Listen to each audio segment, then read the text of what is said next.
जय माता दी। स्कंद माता आप सभी की रक्षा करें, आप सभी की मनोकामनाएं पूर्ण करें। नवरात्रि के 5वें दिन स्कंद माता की पूजा की जाती है। स्कंद माता देवी दुर्गा का 5वां अवतार है। स्कंद माता का नाम 2 शब्दों से मिलकर बना है, स्कंद और माता। इसका अर्थ होता है स्कंद भगवान की माता। स्कंद यानी कार्तिकेय जी, जो कि महादेव और माता पार्वती जी के पुत्र हैं, और माँ भगवती के इस रूप का नाम उनके पुत्र के नाम पर ही पड़ा है। माँ स्कंद माता की 4 भुजाएं हैं, जिसमें एक हाथ में कार्तिकेय जी को पकड़े हुए हैं और उनके दूसरे और तीसरे हाथ में कमल का पुष्प है।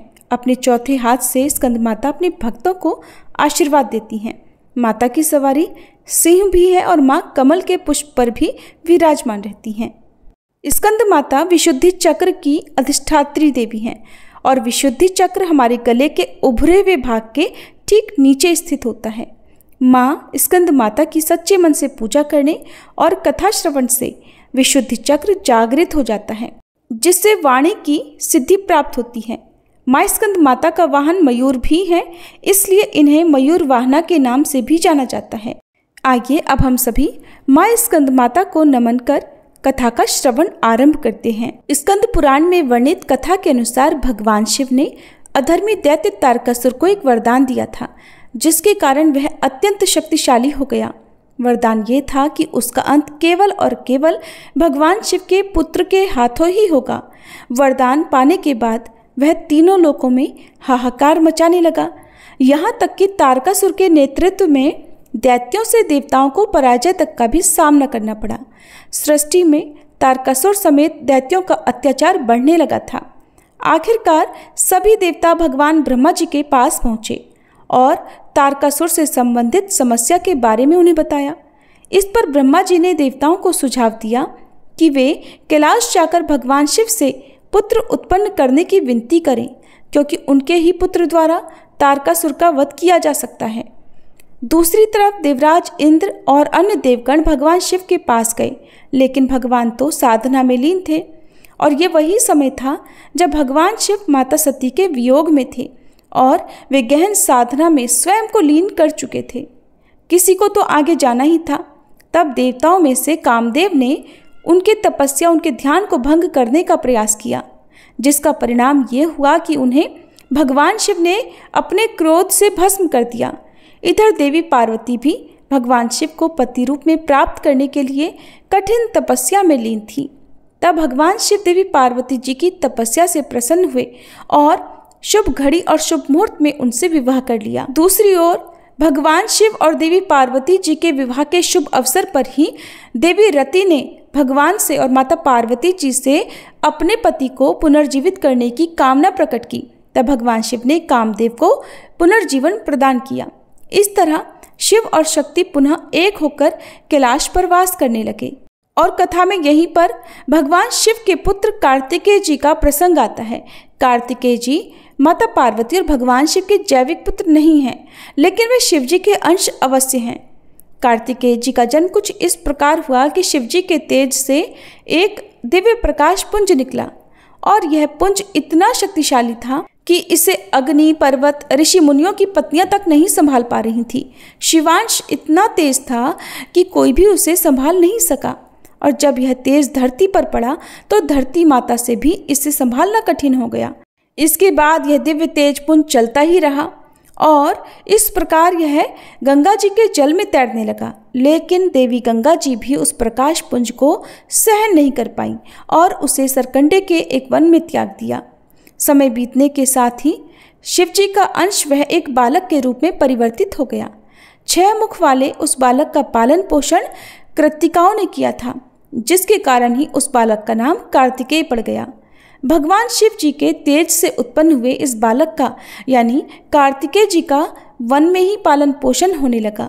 कृत्तिकाएं एक माता की भांति उस बालक का ध्यान रखती थीं। उधर माता पार्वती जी ने भी एक तेजवान बालक कार्तिकेय जी के बारे में सुना और इस बारे में भगवान शिव को भी बताया। तब भगवान शिव ने उन्हें जानकारी दी कि कार्तिकेय जी उनके ही पुत्र हैं। इसके बाद भगवान शिव ने अपने गणों को बुलाया और कहा कि तुम उस सरकंडे के वन में जाओ। वह एक बालक है जो अपनी वीरता का प्रदर्शन कर रहा है। वह हमारा अंश है, हमारा पुत्र है, उसे सम्मान के साथ लेकर आओ। तब शिवजी के आदेश के बाद शिवगण उस वन में पहुंचे और कुमार कार्तिकेय को कृत्तिकाओं सहित बड़े सम्मान के साथ भगवान शिव के सम्मुख ले आए। उस बालक को देखकर कैलाश पर्वत पर आनंद छा गया। वहीं कार्तिकेय जी के आ जाने के बाद अब वह समय भी आ गया जब उन्हीं शिवपुत्र के द्वारा तारकासुर का वध होना था। भगवान शिव के पुत्र कार्तिकेय जी अत्यंत वीर थे और उन्हें तारकासुर का वध भी करना था। तब देवी पार्वती ने स्कंद माता रूप धरकर अपने पुत्र कार्तिकेय को सेना के कुशल नेतृत्व की शिक्षा दी। उन्हें युद्ध के सभी कौशल सिखलाए, युद्ध की सभी रणनीतियां सिखाई और तब इस प्रकार कार्तिकेय जी को देव सेना का सेनापति नियुक्त कर दिया गया और इस प्रकार सभी देवता उनके नेतृत्व में तारकासुर का वध करने चल पड़े। युद्ध के मैदान में देवताओं और तारकासुर का भयंकर युद्ध हुआ और इस तरह तारकासुर शक्तिशाली कार्तिकेय जी के सामने एक क्षण भी नहीं टिक सका और वहीं कार्तिकेय जी के हाथों तारकासुर का वध हो गया। तारकासुर का वध करके कार्तिकेय जी ने अपनी सामर्थ्य और शक्ति का प्रदर्शन किया था। उन्होंने अपने युद्ध कौशल से सृष्टि को तारकासुर के उत्पात से, उसके भय से मुक्त कराया था। इसलिए देवराज इंद्र ने त्रिदेवों और सभी देवताओं की सर्वसम्मति से कार्तिकेय जी को देवताओं का सेनापति नियुक्त कर दिया गया। इस प्रकार स्कंद माता की पूजा में भगवान कार्तिकेय जी की कथा का ही प्रसंग मिलता है और जो भक्त सच्चे मन से इस कथा को सुनता है उसके सभी विघ्नों का नाश हो जाता है, उसके सभी शत्रु भी परास्त हो जाते हैं, उसके घर में सुख शांति छा जाती है। प्रेम से बोलिए स्कंद माता की जय, कुमार कार्तिकेय जी की जय। अब सुनिए श्री दुर्गा सप्तशती का 5वें दिन पढ़ा जाने वाला अध्याय 9 और 10। 9वें अध्याय में निशुंभ वध का वर्णन किया गया है। राजा ने कहा, भगवान आपने रक्तबीज के वध से संबंध रखने वाला देवी चरित्र का ये अद्भुत महात्म्य मुझे बतलाया।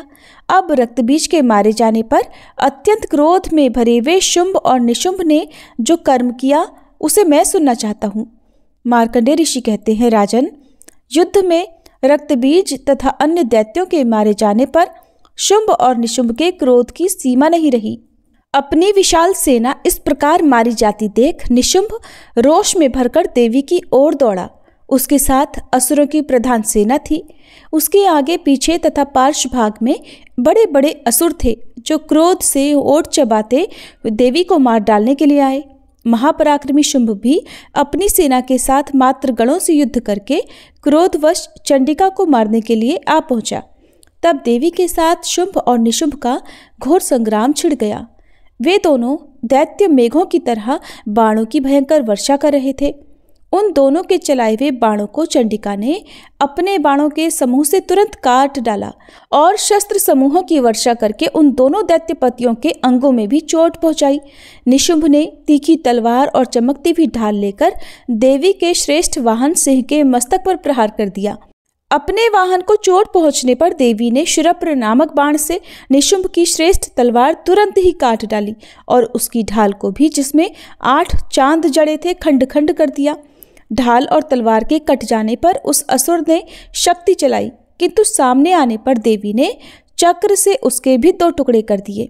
अब तो निशुंभ क्रोध से जल उठा और उस दानव ने देवी को मारने के लिए शूल उठाया, किंतु देवी ने समीप आने पर उसे भी मुक्के से मारकर चूर्ण कर दिया। तब उसने गदा घुमाकर चंडी के ऊपर गदा चलाई, परंतु वह भी देवी के त्रिशूल से कटकर भस्म हो गई। तदंतर दैत्यराज निशुंभ को फरसा हाथ में लेकर आते देख देवी ने बाण समूहों से घायल कर धरती पर सुला दिया। उस भयंकर पराक्रमी भाई निशुंभ के धाराशायी हो जाने पर शुंभ को बड़ा क्रोध हुआ और अंबिका का वध करने के लिए वह आगे बढ़ा। रथ पर बैठे बैठे ही उत्तम आयुधों से सुशोभित अपनी बड़ी बड़ी 8 अनुपम भुजाओं से समूचे आकाश को ढककर वह अद्भुत शोभा पाने लगा। उसे आते देख देवी ने शंख बजाया और धनुष की प्रत्यंचा का भी अत्यंत दुस्सह शब्द किया। साथ ही अपने घंटे के शब्द से, जो समस्त दैत्य सैनिकों का तेज नष्ट करने वाला था, संपूर्ण दिशाओं को व्याप्त कर दिया।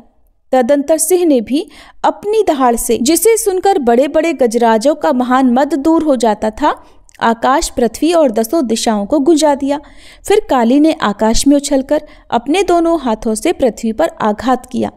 उससे ऐसा भयंकर शब्द हुआ जिससे पहले के सभी शब्द शांत हो गए। तत्पश्चात शिवदूती ने दैत्यों के लिए अमंगलजनक अट्टहास किया। इन शब्दों को सुनकर समस्त असुर थर्रा उठे, किंतु शुंभ को बड़ा क्रोध हुआ। उस समय देवी ने जब शुंभ को लक्ष्य करके कहा, ओ दुरात्मन, खड़ा रहे, खड़ा रहे, तभी आकाश में खड़े हुए देवता बोल उठे, जय हो, जय हो। शुंभ ने वहां आकर ज्वालाओं से युक्त अत्यंत भयानक शक्ति चलाई।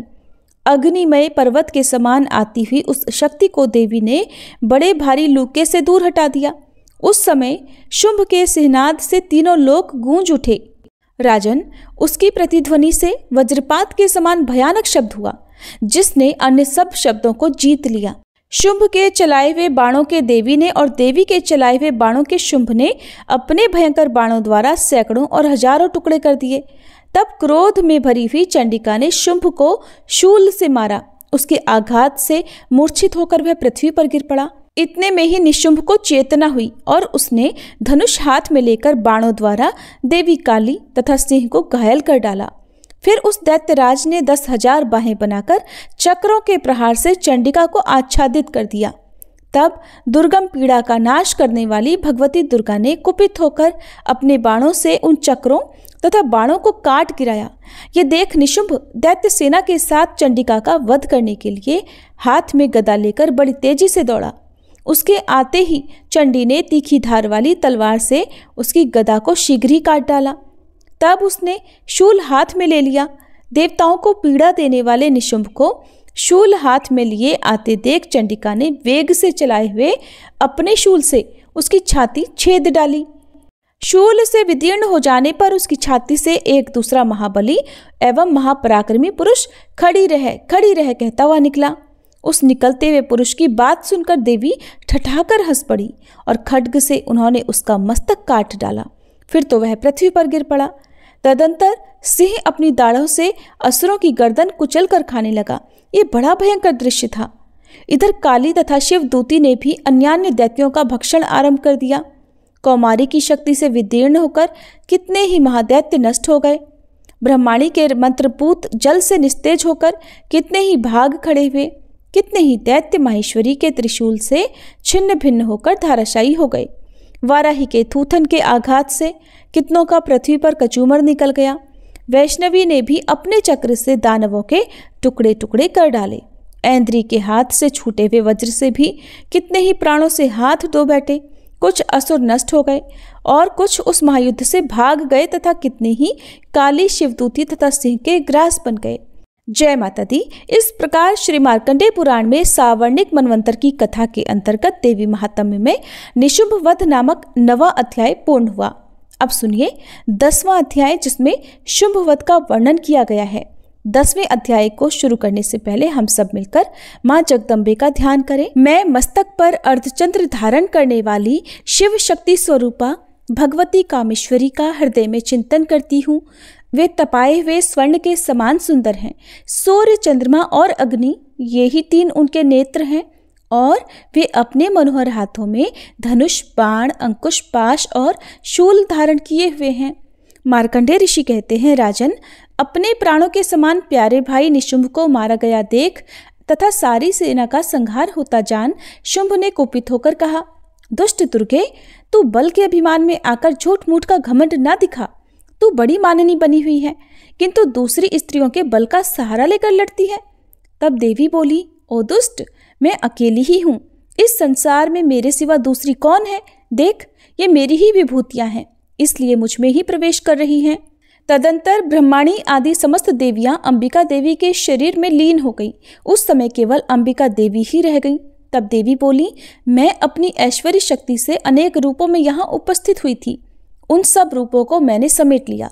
अब अकेली ही युद्ध में खड़ी हूँ, तुम भी स्थिर हो जाओ। मार्कंडेय ऋषि कहते हैं, राजन, तदंतर देवी और शुंभ दोनों में सब देवताओं तथा दानवों के देखते देखते भयंकर युद्ध छिड़ गया। बाणों की वर्षा तथा तीखे शस्त्रों और दारुण अस्त्रों के प्रहार के कारण उन दोनों का युद्ध सब लोगों के लिए बड़ा भयानक प्रतीत हुआ। उस समय अंबिका देवी ने जो सैकड़ों दिव्य अस्त्र छोड़े, उन्हें दैत्यराज शुंभ ने उनके निवारक अस्त्रों द्वारा काट डाला। इसी प्रकार शुंभ ने भी जो दिव्य अस्त्र चलाए, उन्हें परमेश्वरी ने भयंकर हुंकार शब्द के उच्चारण आदि द्वारा खिलवाड़ में ही नष्ट कर डाला। तब उस असुर ने सैकड़ों बाणों से देवी को आच्छादित कर दिया। ये देख क्रोध में भरी हुई उन देवी ने भी बाण मारकर उसका धनुष काट डाला। धनुष कट जाने पर फिर दैत्यराज ने शक्ति हाथ में ली, किंतु देवी ने चक्र से उसकी हाथ की शक्ति को भी काट गिराया। तत्पश्चात दैत्यों के स्वामी शुंभ ने 100 चांदों वाली चमकती हुई ढाल और तलवार हाथ में ले उस समय देवी पर धावा किया। उसके आते ही चंडिका ने अपने धनुष से छोड़े हुए तीखे बाणों द्वारा उसकी सूर्य किरणों के समान उज्जवल ढाल और तलवार को तुरंत काट दिया। फिर उस दैत्य के घोड़े और सारथी मारे गए। धनुष तो पहले ही कट चुका था। अब उसने अंबिका को मारने के लिए उद्यत होकर भयंकर मुदगर हाथ में लिया। उसे आते देख देवी ने अपने तीक्ष्ण बाणों से उसका मुदगर भी काट डाला, जिस पर वह असुर मुक्का तानकर बड़ी तेजी से देवी की ओर झपटा। उस दैत्यराज ने देवी की छाती में मुक्का मारा, तब उन देवी ने भी उसकी छाती में एक चांटा जड़ दिया। देवी का थप्पड़ खाकर दैत्यराज शुंभ पृथ्वी पर गिर पड़ा, किंतु पुनः सहसा पहले की तरह उठकर खड़ा हो गया। फिर वह उछला और देवी को ऊपर ले जाकर आकाश में खड़ा हो गया। तब चंडिका आकाश में भी बिना किसी आधार के ही शुंभ के साथ युद्ध करने लगी। उस समय दैत्य और चंडिका आकाश में एक दूसरे से युद्ध करने लगे और उनका वह युद्ध पहले सिद्ध और मुनियों को विस्मय में डालने वाला हुआ। फिर अंबिका ने शुंभ के साथ बहुत देर तक युद्ध करने के पश्चात उसे उठाकर घुमाया और पृथ्वी पर पटक दिया। पटके जाने पर पृथ्वी पर आने के बाद वह दुष्टात्मा दैत्य पुनः चंडिका का वध करने के लिए उनकी ओर बड़ी तेजी से दौड़ा। तब समस्त दैत्यों के राजा शुंभ को अपनी ओर आते देख देवी ने त्रिशूल से उसकी छाती छेदकर उसे पृथ्वी पर गिरा दिया। देवी के शूल की धार से घायल होने पर उसके प्राण पखेरु उड़ गए और वह समुद्रों, द्वीपों तथा पर्वतों सहित समूची पृथ्वी को कंपाता हुआ भूमि पर गिर पड़ा। इसके बाद उस दुरात्मा के मारे जाने पर संपूर्ण जगत प्रसन्न और पूर्ण स्वस्थ हो गया। आकाश स्वच्छ दिखाई देने लगा। पहले जो उत्पात सूचक मेघ और उल्कापात होते थे, वे सब शांत हो गए तथा उस दैत्य के मारे जाने पर नदियां भी ठीक मार्ग से बहने लगीं। उस समय शुंभ की मृत्यु के बाद संपूर्ण देवताओं का हृदय हर्ष से भर गया और गंधर्वगण मधुर गीत गाने लगे। दूसरे गंधर्व बाजे बजाने लगे, अप्सराएं नाचने लगी, पवित्र वायु बहने लगी, सूर्य की प्रभा उत्तम हो गई, अग्निशाला की बुझी हुई आग अपने आप प्रज्वलित हो उठी और संपूर्ण दिशाओं के भयंकर शब्द शांत हो गए। जय माता दी। इस प्रकार श्री मार्कंडेय पुराण में सावर्णिक मनवंतर की कथा के अंतर्गत देवी महात्म्य में शुंभ वध नाम का 10वां अध्याय पूर्ण हुआ। अब सुनिए श्री दुर्गा चालीसा पाठ और आरती। नमो नमो दुर्गे सुख करनी, नमो नमो अम्बे दुख हरनी, निरंकार है ज्योति तुम्हारी, तिहु लोक फैली उजियारी। शशि ललाट मुख महाविशाला, नेत्र लाल भ्रकुटी विकराला, रूप मातु को अधिक सुहावे, दर्श करत जन अति सुख पावे। तुम संसार शक्ति लय कीना, पालन हेतु अन्न धन दीना, अन्नपूर्णा हुई जगपाला, तुम ही आदि सुंदरी बाला। प्रलय काल सब नाशनहारी, तुम गौरी शिव शंकर प्यारी। शिव योगी तुम्हारे गुण गावे, ब्रह्मा विष्णु तुम्हें नित ध्यावे। रूप सरस्वती को तुम धारा, दे सुबुद्धि ऋषि मुनिन उबारा। धर्यो रूप नरसिंह को अम्बा, प्रगट भई फाड़ कर खम्बा। रक्षा करी प्रहलाद बचायो, हिरणाकुश को स्वर्ग पठायो। लक्ष्मी रूप धरो जग माही, श्री नारायण अंग समाही। क्षीर सिंधु में करत विलासा, दया सिंधु दीजे मन आसा। हिंगलाज में तुम ही भवानी, महिमा अमित न जात बखानी। मातंगी अरुधु मावती माता, भुवनेश्वरी बगला सुखदाता। श्री भैरव तारा जगतारिणी, छिन्न भाल भव दुख निवारिणी। के हरिवाहन सोह भवानी, लांगुर वीर चलत अगवानी। कर में खप्पर खड्ग विराजे, जाको देख काल डर भाजे। सोहे अस्त्र और त्रिशूला, जाते उठत शत्रु ही शूला। नगर कोटि में तुम ही विराजत, तिहु लोक में डंका बाजत। शुंभ निशुंभ दानव तुम मारे, रक्त बीज शंखन संहारे। महिषासुर नृप अति अभिमानी, जहि अघभार मही अकुलानी। रूप कराल कालिका धारा, सेन सहित तुम तिहि संहारा। परिगाढ़ संतन पर जब जब, भई सहाय मातु तुम तब तब। अमरपुरी अरुबा सब लोका, तब महिमा सब रहे अशोका। ज्वाला में है ज्योति तुम्हारी, तुम्हें सदा पूजे नर नारी। प्रेम भक्ति से जो जस गावे, दुख दारिद्र निकट नहीं आवे। ध्यावे तुम्हें जो नर मन लाई, जन्म मरण ताको छुट जाई। जोगी सुर मुनि कहत पुकारी, योग न हो बिन शक्ति तुम्हारी। शंकर आज रज तप कीनो, काम अरु क्रोध जीत सब लीनो। निषदन ध्यान धरो शंकर को, काहु काल नहीं सुमिरो तुमको। शक्ति रूप को मरम न पायो, शक्ति गई तब मन पछतायो। शरणागत हुई कीर्ति बखानी, जय जय जय जगदम्ब भवानी। भई प्रसन्न आदि जगदम्बा, दई शक्ति नहीं कीन विलंबा।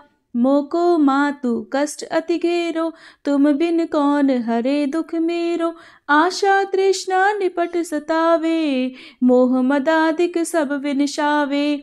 शत्रुनाश की जय महारानी, सुमिरो इक चित तुम्हें भवानी। करो कृपा है मातु दयाला, रिद्धि सिद्धि दे करहु निहाला।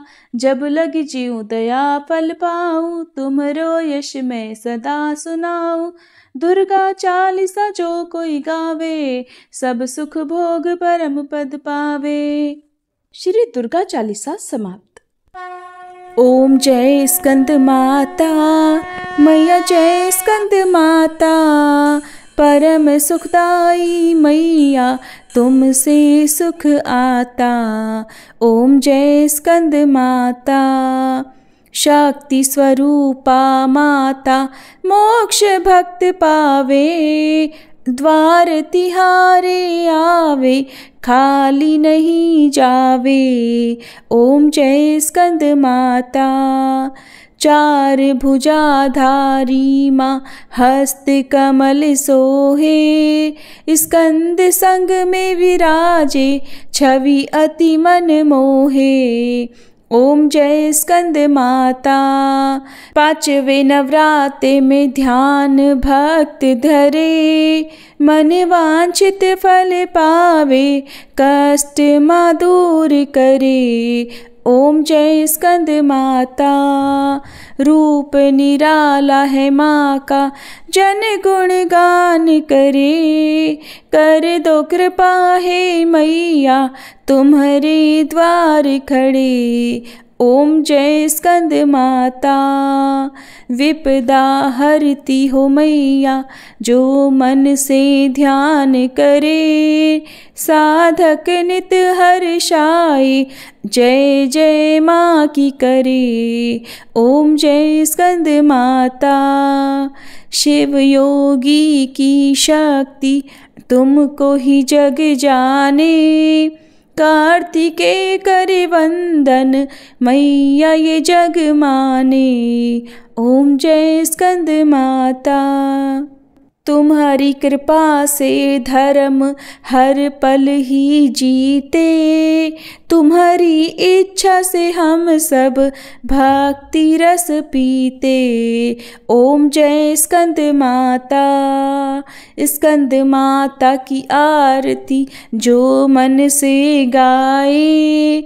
भव बंधन से छूटे, नित्य सुख वो पाए। ओम जय स्कंद माता।